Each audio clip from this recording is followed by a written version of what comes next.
Olá pessoal, chegamos na nossa quarta aula. Vamos começar falando de amostragem de solo.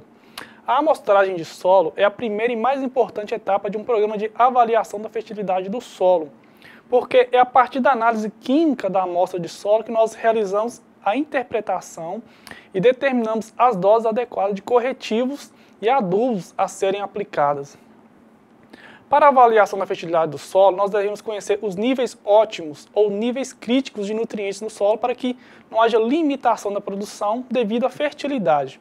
Ou seja, nós temos que conhecer qual deve ser a quantidade adequada de nutrientes no solo para que não haja limitações na produção. Assim, conhecendo os níveis ótimos, nós podemos corrigir os nutrientes que estão em níveis inadequados através da adubação. Por isso é necessário a análise do solo, e isso será possível por meio da obtenção de uma amostra representativa do solo. Para nós técnicos, o objetivo da amostragem do solo é avaliar a fertilidade do solo, evitar emprego antieconômico de corretivos e adubos, ou seja, aplicar a quantidade adequada, sugerir adubações mais balanceadas de acordo com as características do solo e da planta, e orientar o produtor para melhor aproveitar o solo da propriedade e evitar contaminações. O solo apresenta variações em pequenas e grandes distâncias, podendo ser macrovariações ou microvariações. E essas variações podem ser tanto verticais como, por exemplo, horizontais, ou seja, ao longo do terreno ou entre as camadas horizontais do solo. No caso das macrovariações, ou seja, as variações do solo ao longo do terreno, nós devemos fazer a estratificação do solo, ou seja, definir glebas homogêneas, que são áreas no terreno onde o solo apresenta homogeneidade. E para nós definirmos essas glebas homogêneas, nós devemos levar em consideração os seguintes fatores: a topografia, a cor, a textura, o histórico da área, a drenagem e a cobertura vegetal.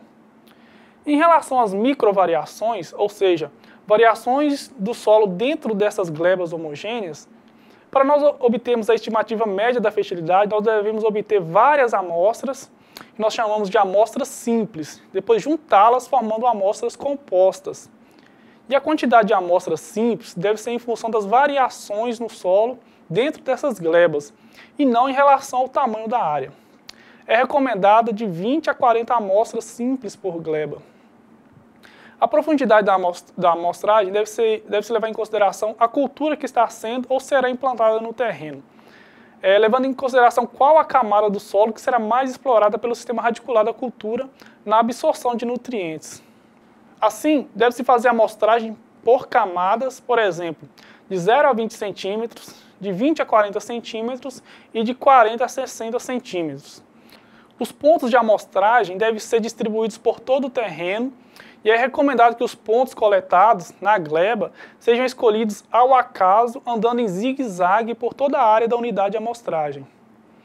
É importante também que, apesar dos pontos serem aleatórios, deve-se evitar pontos próximos a currais, beiras de estradas, formigueiros e locais com resíduos de adubação, porque isso pode interferir na análise química. E ao coletar a amostra, é importante remover os resíduos vegetais sobre o solo, ou seja, aquela camada vegetal mais superficial no solo. A retirada das amostras simples é feita com enxada, enxadão, pá ou instrumentos próprios, que são os trados ou sondas. E durante o processo de amostragem, as amostras simples são agrupadas em uma vasilha limpa como um balde. E após isso, o solo deve ser totalmente destorroado e misturado.